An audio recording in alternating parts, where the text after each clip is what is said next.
Hi friends, welcome back to our channel. Cinema చూసి 4 రోజులు అవుతుంది, కానీ రివ్యూ ఇవ్వడానికి నాకు ఇంత టైం పట్టింది. చిన్న చిన్న పనులున్నాయి, ప్లస్ స్టిల్ 4 రోజులైనా నాకు ఆ మూవీ ఇప్పుడు కూడా జస్ట్ ఒక 1 minute ముందే చూసిన ఫీల్ ఉంది. అంత ఇంపాక్ట్ ఉంది ఈ మూవీ.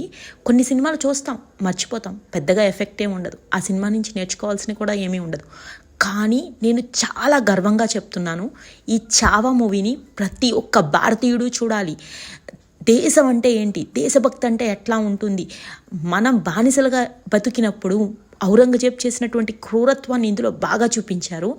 అటువంటి ఒక రాజు నుండి మరాఠా ఏదైతే కింద ఉందో దక్కన్ మొత్తాన్ని యూనిటీగా తీసుకుని వచ్చి తన తండ్రి శివాజీ మహారాజ్ చనిపోయిన తర్వాత 9 సంవత్సరాల పాటు ఆ మరాఠా సామ్రాజ్య విస్తరణతో పాటు ఏ విధంగా కాపాడాడు అనేదే ఈ స్టోరీ. ఈ సినిమాలో ఎక్కడా మనకి ఛత్రపతి మహాజీ శివరాజ్ని చూపించరు, కానీ ఆయన కొడుకు అయినటువంటి శంభాజీ మహారాజ్ చరిత్ర ఏదైతే ఉందో 9 సంవత్సరాల పాటు మాత్రమే పరిపాలన సాగింది. కానీ ఆ 9 సంవత్సరాల్లో అతను ఏమేం చేశాడు, ఎలాగ తన మరాఠా సామ్రాజ్యాన్ని స్వరాజ్య అనే కాంక్షతో రగిలించి అందరినీ యూనిటీగా తీసుకుని వచ్చాడు అనేదే ఈ సినిమా యొక్క కంప్లీట్ కాన్సెప్ట్. మనకి ఈ సినిమా ఛత్రపతి మహాజీ శివరాజ్ చనిపోయారు అనే వార్తతో స్టార్ట్ అవుతుంది. ఆ వార్త ఔరంగజేబ్ వరకు వెళ్ళడం, తను ఎలాంటి డెసిషన్ తీసుకున్నాడు, ఎంత లైట్ తీసుకున్నాడు, అట్లాంటి ఓ సమయంలో మరాఠా నుంచి ఒక పోరాట యోధుడు పుట్టాడు అనే దాంతో స్టార్ట్ అవుతుంది. ఎండింగ్ వచ్చేసరికి చాలా కన్నీళ్లతో నిండిపోయి ఉంటుంది. ఖచ్చితంగా ఏదో పాన్ పరాగ్ సినిమాలు నవిలేసి నేషనల్ అవార్డు కొట్టడం కాదు, ఇది మన చరిత్ర మర్చిపోయినటువంటి విషయాన్ని చూపించారు. ఛత్రపతి మహాజీ శివరాజ్ ఎంత గొప్పవాడో అదేవిధంగా వాళ్ళ కొడుకు శంభాజీ మహారాజ్ అంతకన్నా గొప్పవాడు. వాళ్ళ వైఫ్ క్యారెక్టర్ కూడా ఇందులో ఉంటుంది, యేసుబాయ్. ఆవిడ కూడా చాలా బాగా యాక్ట్ చేశారు. విక్కీ కౌశల్ని అయితే నిజంగా చెప్తున్నాను, నేను విక్కీ కౌశల్ పర్ఫార్మెన్స్ అంత ఎక్స్పెక్ట్ చేయకుండా థియేటర్కి వెళ్ళా. కానీ నేను అణువణువున అంటే చూస్తున్న కొద్దీ హిందీలో ఉంది, తెలుగులో లేదు. ఈ సినిమా ఏ లాంగ్వేజ్లోనూ రిలీజ్ చేయలేదు, వాళ్ళు ఓన్లీ హిందీలోనే రిలీజ్ చేశారు. బట్ మీకు ఎక్కడ ఆ ఫీల్ ఉండదు, డెఫినెట్గా నువ్వు ఆ పాత్రతో కనెక్ట్ అవుతావు. విక్కీ కౌశల్ పర్ఫార్మెన్స్ అయితే పీక్స్లో ఉంది. అసలు కొన్ని కాస్ట్యూమ్స్లో సైడ్ యాంగిల్స్లో సింహాసాన్ని అధిష్ఠిస్తున్నప్పుడు నిజంగా ఇతనే శివాజీ మహారాజా, అంత బాగుంది అతని యాక్టింగ్ స్కిల్. క్లైమాక్స్లో అయితే ఔరంగజేబు టార్చర్ చేస్తూ క్షమాపణ అడుగు, నిన్ను వదిలేస్తాను అన్నప్పుడు కూడా తను 40 రోజులు అదే విధంగా అదే పోరాట పటిమతో ఉంటాడు. అసలు విక్కీ కౌశల్ యాక్టింగ్ ఉంది. ఫస్ట్లో ఒక లయన్తో ఫైట్ పెట్టారు. నిజంగా చావా అంటే సింహపు పిల్ల అని అర్థం మరాఠీలో. చావా తెలుగులో అయితే నీకు చావలేదా అంటారు, అంటే ఏంటి, నీకంత స్కిల్ లేదా, నీకంత దమ్ము లేదా అనే విధంగా వాడతారు. కానీ మరాఠీలో చావా అంటే ఒక సింహపు పిల్ల, సింహం కడుపున మళ్ళీ సింహమే పుట్టింది.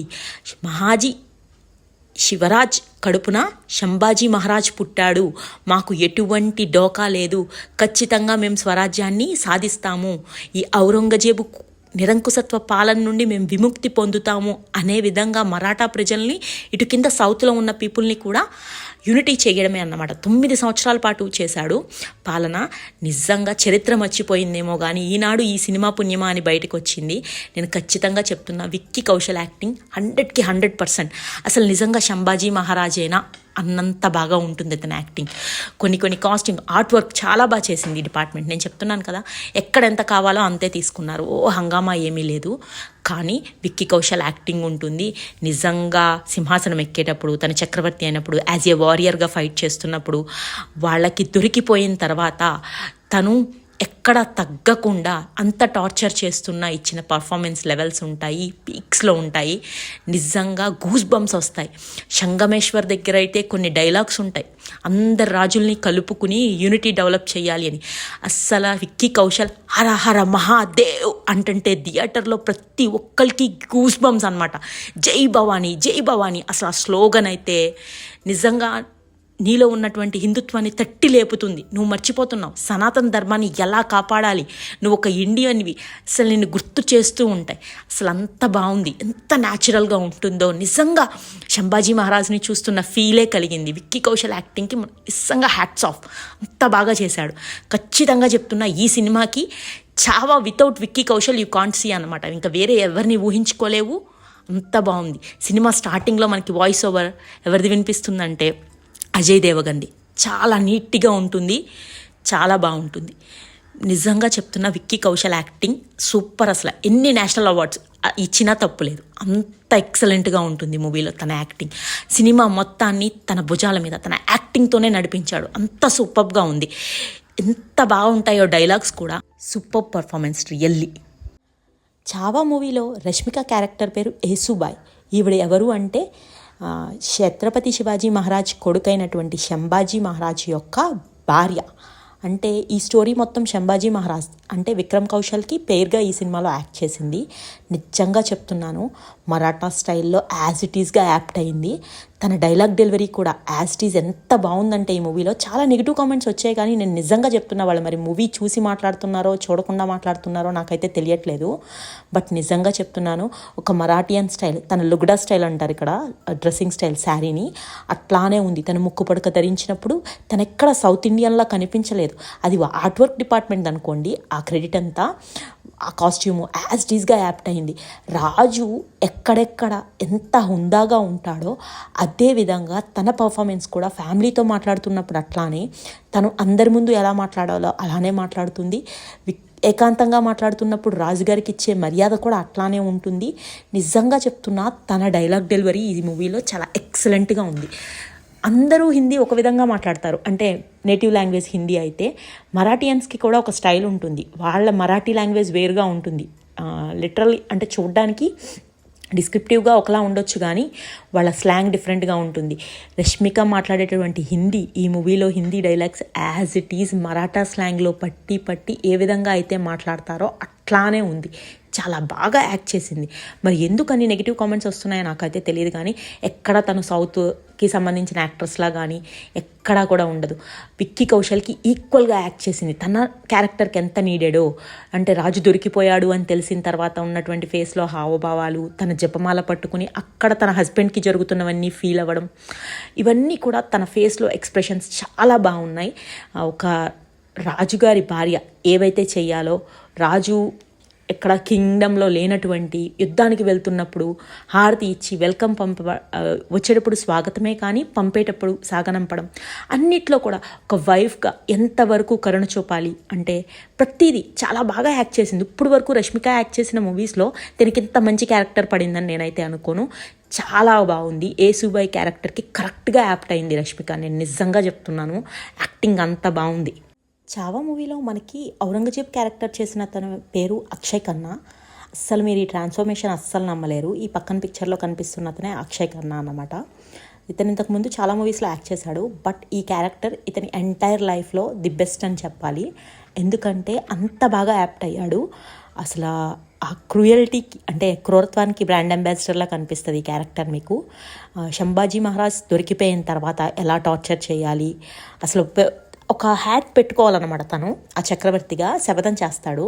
ఇది స్పాయిలర్ అవుతుంది చెప్తే, బట్ తెలిసిన స్టోరీ. ఇది హిస్టరీలో నిజంగా జరిగిందే కాబట్టి ఇది అందరికీ తెలుసు. కాకపోతే మన హిస్టరీ పుస్తకాలు గుర్తించలేదు, మనం మర్చిపోతున్నాం. మొఘల్స్ని రాజుల్లాగా ట్రీట్ చేస్తున్నాం అనమాట. షాజహాన్ కట్టించాడు తాజ్మహల్ సూపర్ అన్నట్టు, కానీ తను ఎన్ని దేవాలయాలు కూల్చాడు, మన సనాతన ధర్మాన్ని ఎంత మంట కలిపేశారు, ఇది ఎవరూ మాట్లాడరు. చరిత్ర మర్చిపోయినటువంటి వీరుడు శంభాజీ కథని నిజంగా ఈ సినిమా తీయడం వల్లే మనం అందరం తెలుసుకుంటున్నాం. ఆ ఔరంగజేబు పాత్రకి నిజంగా న్యాయం చేశాడు. ఎగ్జాక్ట్గా ఆ లుక్స్ కానీ, ఆ చూసే విధానం, తను టార్చర్ చేయాలనుకునే విధానం, కంగారు పడకుండా ఉండడం, బ్యాడ్ న్యూస్ తెలిసినప్పుడు విలన్ ఎలా రియాక్ట్ అవుతాడో అట్లానే రియాక్ట్ అవ్వడం, నిజంగా అవన్నీ కూడా కరెక్ట్గా యాప్ట్ అయ్యాయి ఇతనికి. ఇతను మాత్రం చాలా బాగా చేశాడనే చెప్పుకోవాలి ఈ క్యారెక్టర్కి.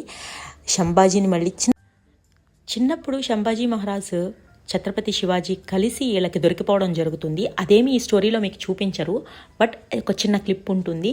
చిన్నప్పుడు నిన్ను చూశాను మళ్ళీ ఇప్పటికీ చూస్తున్నాను అనే ఎక్స్ప్రెషన్స్ కానీ, ఆ ఫీల్ అవన్నీ బాగా వర్కౌట్ అయ్యాయి ఇతనికి. ఇతని బాడీ లాంగ్వేజ్ సూపర్ ఉంటుంది. ఆ ఏజ్డ్ క్యారెక్టర్కి ఎట్లా పర్ఫామ్ చేయాలి ఏంటి సూపర్. అసలు చాలా బాగా యాక్ట్ చేశాడు ఈ పర్సన్.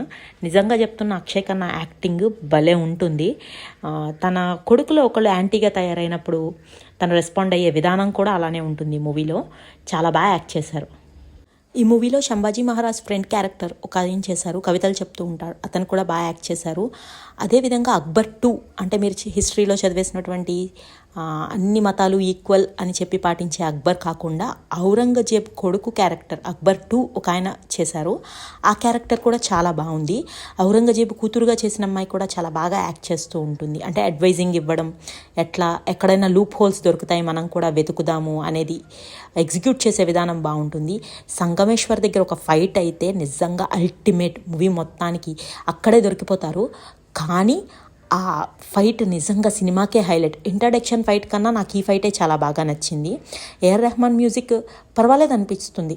మీకు మ్యూజిక్ ఇవన్నీ కాదు, విక్కీ కౌశల్ పర్ఫార్మెన్స్, రష్మిక పర్ఫార్మెన్స్, అక్కడ క్యారెక్టర్స్ అందరూ జీవించారనే చెప్పుకోవాలి. గొరిల్లా యుద్ధనీతిని శంభాజీ మహారాజ్ శివాజీ దగ్గర నుంచి నేర్చుకుని 9 సంవత్సరాల పాటు ఎట్లా కాపాడాడు రాజ్యాన్ని అనేది మీకు ఈ మూవీలో చూపించడం జరుగుతుంది. చాలా బాగా కనెక్ట్ అవుతారు. నేను చెప్తున్నాను కదా, ప్రతి భారతీయుడు చూడవలసిన cinema. Thank you for watching.